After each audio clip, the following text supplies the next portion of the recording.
Ke whakahikoa ke hatau tola da wala tala tutupu ke hawhiawhi koe mtakau o mata wha he motu. Koe liwa lo tolu whiwhili taha komisi fōu ke whakataka tau ngahua mai mtakau ke tole tau I mua. Koe tau nei kua tū ai e lima tau he whakatua mtakau mai kua lahi e tau ngahua ne kua whakaholo ki mua e tau lalianga ke tau lewe kianga mo e puipuianga ke he tau manutahi pia fōki mai tau tawhua.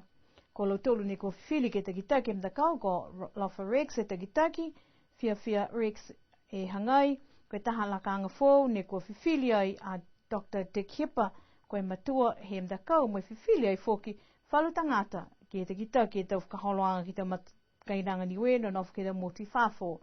Ko Sieva Jackson, ka whamtapautu ki New Zealand, nā kai la whiwhili a taha mai he motu ko Australia. Koe mana ki anga fōki ke liu ke whono ki whiwhili e tohi kupu mo e lewe ki tope he mtakau, a kua nā kai talia he whalu ne ko hohoko ke whanoanga e tau ko tofanga kai whiawhia ke o mui e te whakaholoanga.